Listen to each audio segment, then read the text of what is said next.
Today on Down with Dedee, my mom will be having a conversation with Jeannine Bergmann. Monita! I love it. Oh my God, I When love was the last it. time you did a podcast where they made you listen to music before you start? I love it. You That know is me, so I'm a cool. whack job, baby. First of all, your real name is not Monita. For the record, your real name is Jeannine. Yes. And we have known each other for, 20 some odd years, right, girl? Yeah. A long time. A Oh, long time. my wrinkles just got even deeper thinking about it. But I'm like, I know we're all like, look, and you're all like, for those who are looking at this visually, and if you're driving and hearing this, you're going to want to watch this one. Moni is one of the most beautiful creatures on the outside as she is on the inside that I have ever met.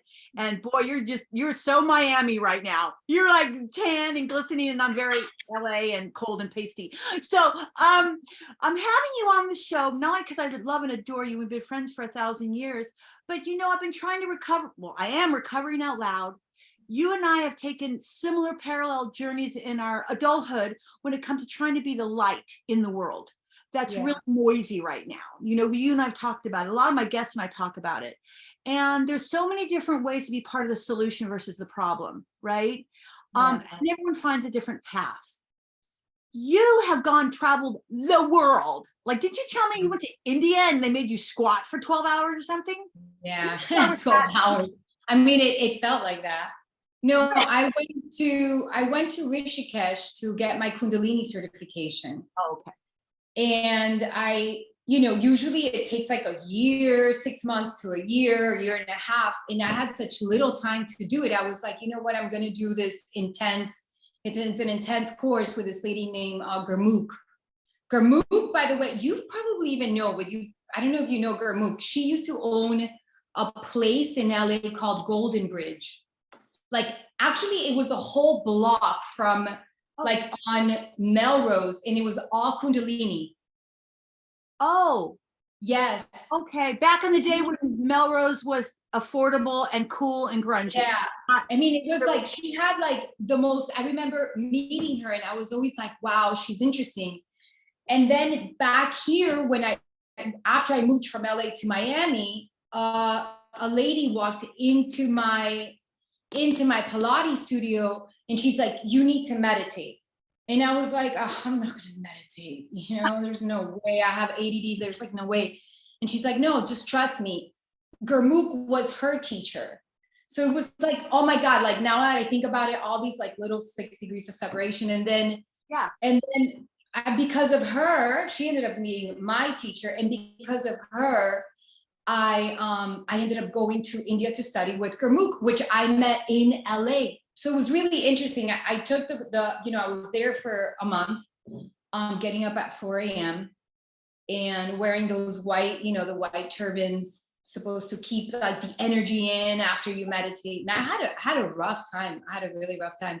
A lot of people left. I almost left, but I made it. And then, that was like one of my beginning to meditation, to pulling subconscious crap out of your mind to live a better life, right? Well, yeah, it's so funny because you went and you abandoned me, and you went and moved, and you went and got married and had a kid and all that. And I was just doing whatever the heck I was doing. But along the way in my recovery, almost 5 years sober now, one of the things that keeps me sober, and a lot of people I know, is this rebirth. And some take the religious aspect of it, and they become more, either they find a God or reconnected with their God or their religion or what have you. My thing has been my spirituality, man. It's like, it's my new, drug of choice. I'm so excited about everything to do with that. And one of the things I did was I went to Colombia to go meditate for 7 days in the retreat with Dr. Joe Dispenza. And of course, you always being a step ahead of me, go, honey, been there, done that. I did him years ago. I was like, what? So I remember I told you have to do Dr. Joe. You go, honey, old news. I'm late in the game. My whole thing is I'm late in the game, sober in my 50s, but at least I'm still in the game. This other girl that I love, her name is Biet, and she does like this very special breath to hit your pineal gland. I tried it, and I was like, oh. No, that pineal gland blows my mind. Do you know that Yeah. I stimulate my people are going, what the hell are they talking about? Well, and then I start calling it, you know what I start calling it? The little penis gland. The clit It gland. looks like a little clit. It looks like a little penis, okay? Yeah. And if for those of you who are listening to the show right now, I promise you we're not making this up. If you look at the biology of the brain and the pineal gland and what you can do with all that fluid that goes up and down the spine and you hit those crystals and you stimulate that pineal gland, that's the mystical. That's what all these people are talking about. Which also what I discovered is it brought me to my center, my authentic truth, and this place of internal peace that it's very difficult, if not impossible, to find when you're in conscious state on the earth. Not to say you only want to only be there, but the trick is to bring it back with you, right? Mhm. And that's the tricky part. How do you do that though, girl? Like the other day we were talking about it. But what do you mean, like when you go into that space of like hitting your pineal gland? What are you? Yeah, and you really, which I did more than a few times with Dr. Joe, was you hit this in this peace, this place of eternal, like where there's nothingness. Yeah. Good nothingness. It's literally Yeah. what they would call the quantum field, right? Exactly.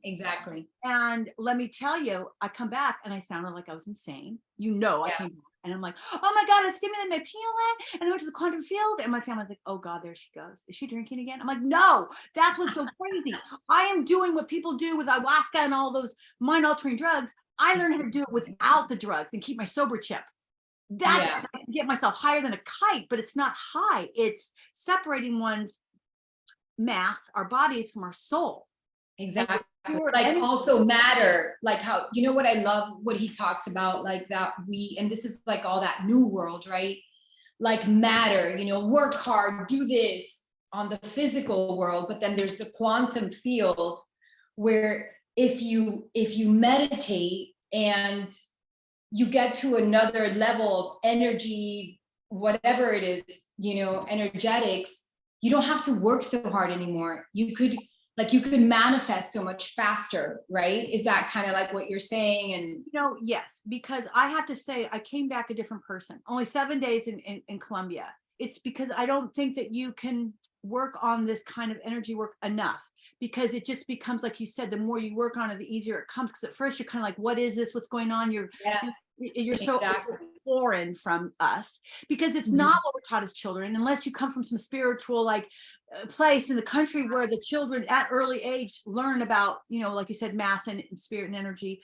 But so the other day was talking to you. I'm so excited to be part of this new, I don't know if it's new, but a larger population of people around the world who are starting to do this more and more, whether it's through you and your point zero experience, or Joe Dispenza, or, you know, I watch Gaia. I think what's going on though, Moni, is because what I'm seeing and hearing, a lot of people don't have hope anymore. There's a sadness going on. And I think by design, we're kept busy and distracted from our authentic self, right? And when you're having your disease or your mental health issues or just life, and you're up in your head and you're about the matter, like you said, the external and all that, you're never going to get to those places that we're talking about. Now, I just remember back. I love what you just said. What you just said is the most important thing. But if that is like the secret, what you just said right now. Right. And I had to get sober in almost my 60s to go, wait a minute. This is by design. They keep you real busy and you know, distracted, because God forbid we all come together and you use the beautiful power of our minds, the energy from our hearts together, and we all start working on that collectively together. That frequency would be mind-blowing.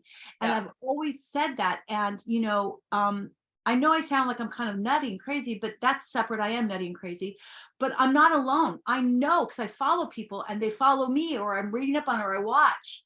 And you know, you're traveling and you're seeing other people too who just are getting it.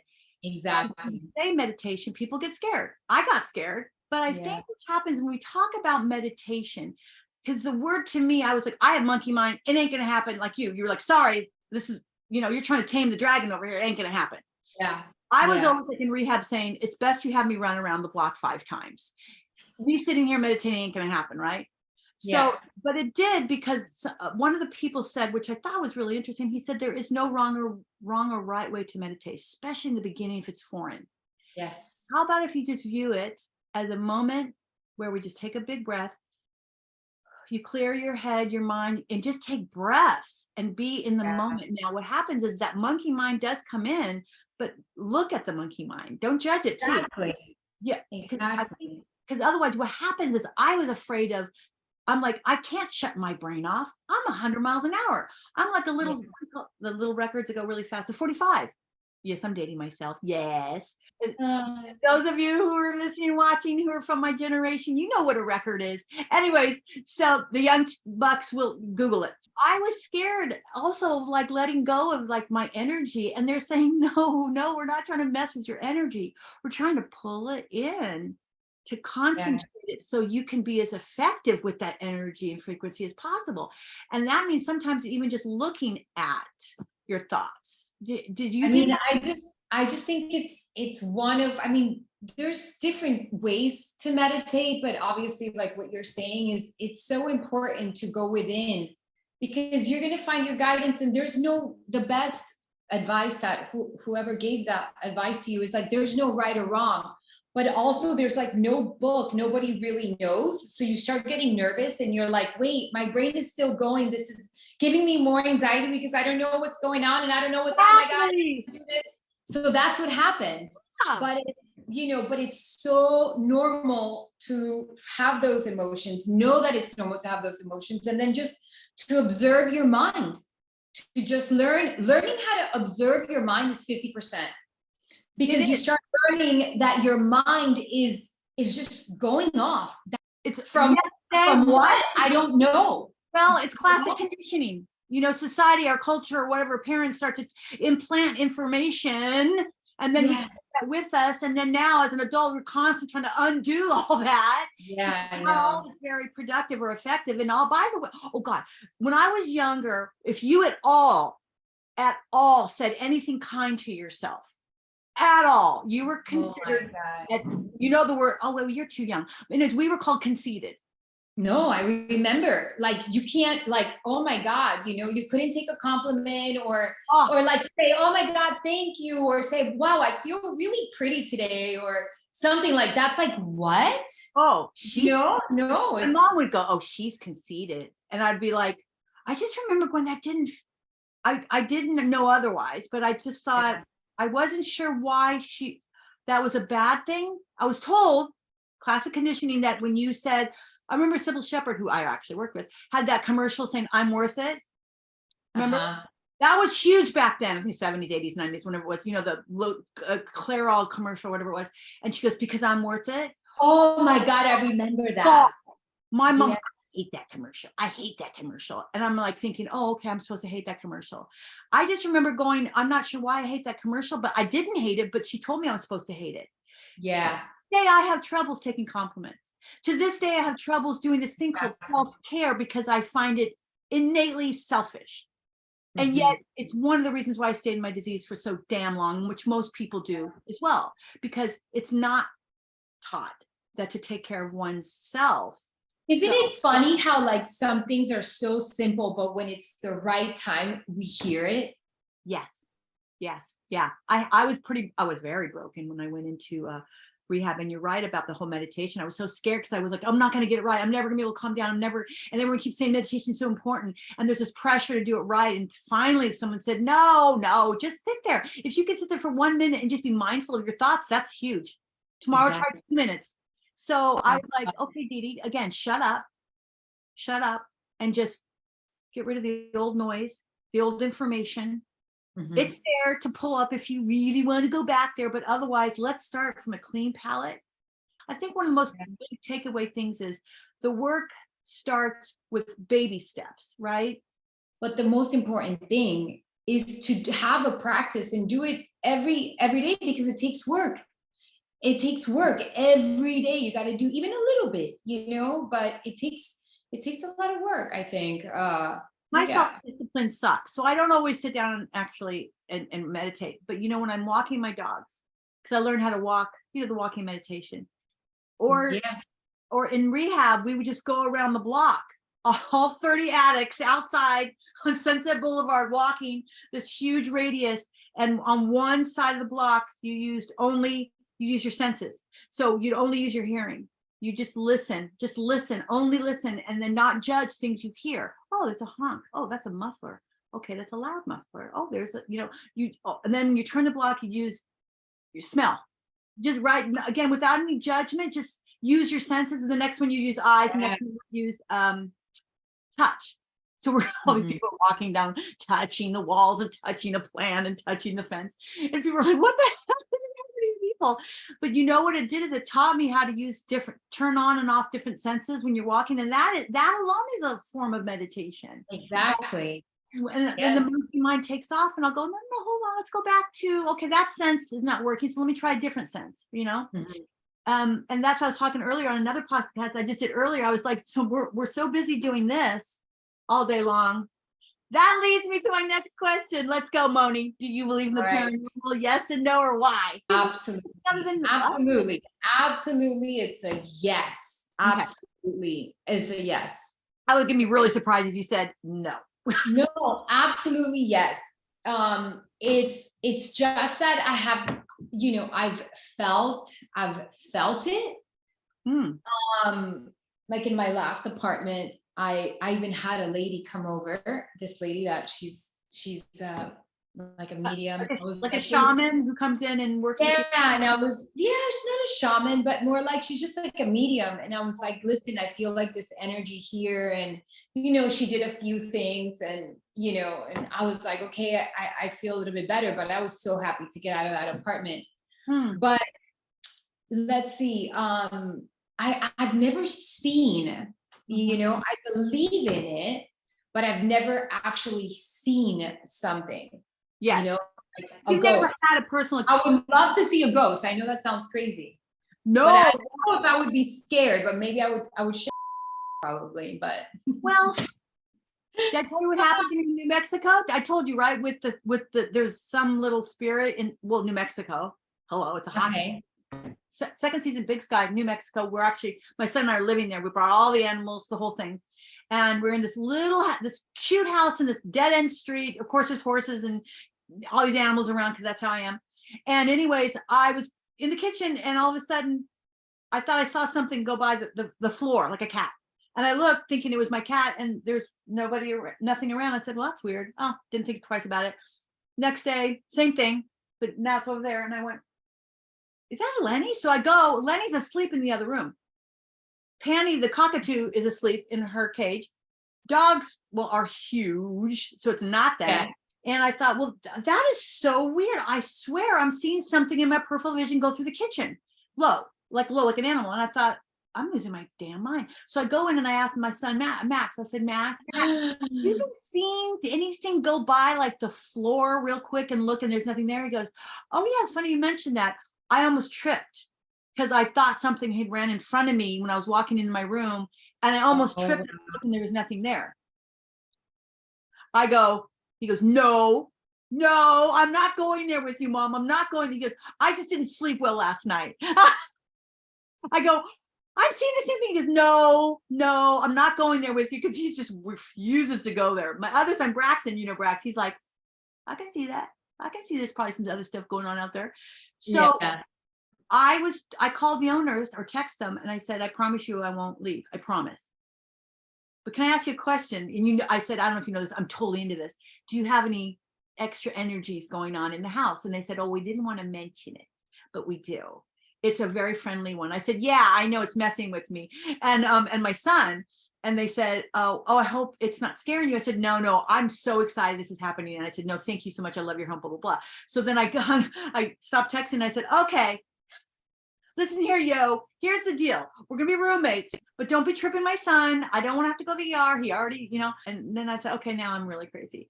And I knew no one was going to believe me. Even my son. Did he come back? Like, was that the only time that you felt the presence or shadow? I definitely happened a couple more times. I also saw something in the sky flying around that did not behave right. That I've seen. Yeah. I swear, I saw that on in Miami, there's like a big street called US 1. And I was like, I swear that's what is that, Well, yeah. That I think they say 96% 6% of things you see in the sky are absolutely explainable. It could be lots of things. But then 4%, I think it is, that are truly unexplainable. Like we don't know what that is. That falls into the mystical, paranormal thing. And I love that stuff. By the way, let me just go back a teeny bit. All the stuff we're talking about is not new. This is not like some new weird religion or spirituality, or we're all like, weirdos. If you look at caves, if you look at the beginning of writings, if you look at the Book of Enoch, thank you, right? Anunnaki, you go way back. They've been talking about this stuff for a long time. And why do you think the Egyptians are holding pine cones? The pine cone looks exactly like the pineal gland. Speaking of that, what animal would you like to be reincarnated as? Why? Okay. Because I know you so well, and I'm been trying to think, what is she gonna say? Oh my God. Gonna say? I think Come up with one. Don't say it. I'm gonna try to guess. Oh, really? Before you say it, but you have to come up with it first. Okay, hold on. Okay. A white dove. No. Oh. Don't say cockroach, because they're going to last through all the nukes. Don't say cockroach. I think I really want to say I'm obsessed with like these little hummingbirds, but they live so short. But they're so cute. But no, I think a tiger. Oh. I like how they hang out. I like how they're, so strong, and that they can run really fast, and they're wild, and they are in nature, and I love that. Oh, wow. Okay. I think the tiger, but I haven't thought about that really at all. Like, what my animal spirit is. Well, I think that what you'd like to be reincarnated as is a different question than what your spirit animal. Your spirit animal. Oh. In fact, your spirit animal is there's like a little test you can take, I guess, to find out who your spirit animal is. I don't think that's real. I think that when we're done with this, you're going to call me next week and go, okay, I changed my mind. Probably. Now I'm thinking. That's what I'm thinking right now. I want to take that test. I've never taken the test. I know that one time I did ayahuasca like a few years ago, and I don't know, I saw a falcon, but somebody was like, oh, the falcon means that you need to see things from a different perspective. And I was like, yeah, that makes sense. So I don't think that's my spirit animal. I think that's just something. Yeah. So I definitely need to take the test to find out what my spirit animal is. I don't know. I'm glad you brought that up. Before we end this awesome conversation, which we're going to have you back on, but I want to ask you a question. I love that you brought up ayahuasca, because I know you've done it. I when I was using, I didn't do that. I didn't do that only probably because I didn't come in contact with it. Trust me, I would have otherwise.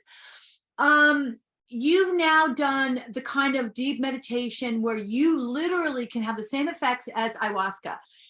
I think that, again, going within, right? Instead of having and using something external, and there's nothing wrong, at all. I mean, it's just a reference, and but it is different because you're obviously tapping into your own internal mind, and you're going deep. So the ayahuasca also puts you in this state of trance, and it's an outside route that you're taking in, right? That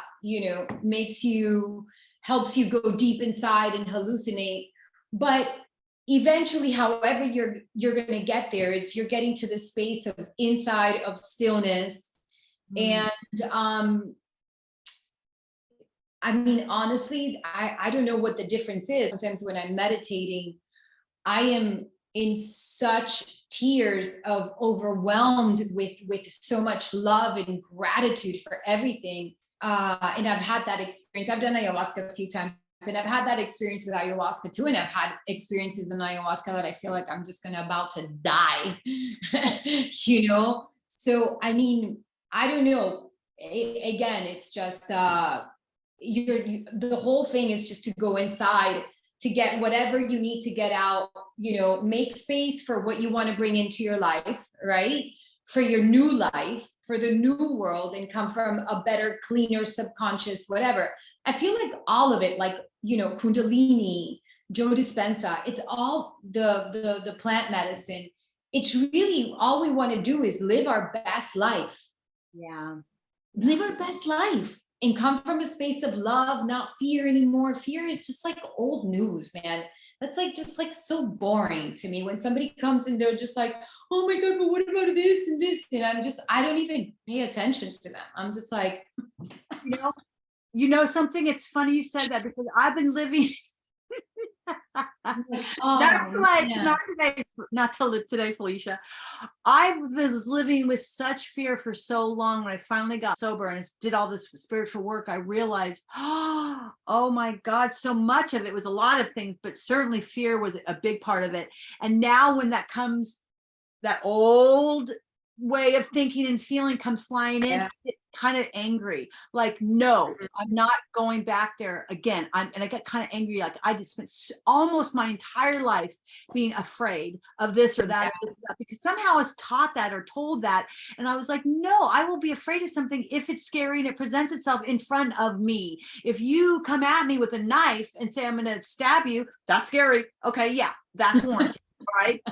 And that, but otherwise don't, I'm not going to do it. It's old, and I'm with you. I'm so interested now in just being able to be mindful of. It's a great thing to try to help educate people on, that they can start to be mindful and be aware of what is really going on in the moment right now versus old shit. Because, once you can address that and say, well, wait a minute, this is old thinking. How helpful is this? It's not. Oh my God. And the thing is that the more you call on it, the less it comes back. Have you noticed? Yep. Well, I've noticed that the more I call on it for whatever fear, because I have fears coming up every day, right? But the more I call on it, or like I go and I call a friend to talk about it. Now, if it's showing up a lot, I'm going to call a friend and I'm going to talk to a therapist or whatever. I mean, I'm going to do whatever it takes, or I'm going to meditate. But if I can't get it, I'm going to get help. But if it's one of these, like, oh, you're not good enough, or you're too old, or you're not, or who do you think you are to do that, or why would you be special? It's like, stop it. I mean, I grew up hard love all over the place. Be careful. You're not gonna, I mean, but I'm still, my family is still that way, very much, like heavily, so it's one of the reasons why I think you'll see the videos and stuff for Point Zero. It's one of the reasons why I want to give back and uplift, because my mom, my brothers, just beautiful. I love them. But boy, the stuff that they tell me sometimes, I'm just like, and I have to really try. I mean, I have to really hold my breath not to get angry and breathe. Like, I'm glad you brought that up, because for those people out there who don't feel like they fit in their family, I have never fit in my family. I am such the outlier. It's ridiculous. And that was one of the reasons why I had such self-loathing, because no one went nowhere where it was told to me, it's okay to be different. It's okay not to be like your sisters and brothers. It's okay to, like, the first time I ever fit in was when I went to rehab, where I sat there with a bunch of addicts trying to save their lives. And I was like, oh my God, these are my peeps. Because one thing that not only did we all have an addiction, but guess what else we had in common? We never felt like we fit in. And I was like, oh my God, I'm not alone. So everybody out there, look at this beautiful woman, Monita, which means little monkey. Little monkey. Jeannine, saying, including myself, that we never really felt like we fit in. Look at your family. They're over here, and you're like, I'm over here. And leave space for that, right? It's okay. But more importantly, leave space for your being different. If people weren't different in the world, we would not have all these discoveries, right? Yeah. If the Wright brothers weren't so insane that they thought they could fly, that everyone around them was like, you guys are crap. And that's the thing, as children, to be celebrated for being different. Maybe you don't get good grades. Yeah. Like, so what? you don't get good grades. But let's find out what you're good at. Everybody brings a gift. Everyone comes with a gift, especially if you're here in this world right now. You have a gift. You have a gift to share. But anyway, going back to what you said, when you say that, I feel it. Oh my God, I love you, sweetie. I love you. I love you. We're gonna have you back. We're gonna pimp out your point zero experience. Awesome. Pilates one. She's in Florida. She's gonna be on our show again. I love you. Mwah. Bye, baby. Bye. Bye. For more information on today's guest, check out the show notes below or visit our website at www.downwithdedee.com.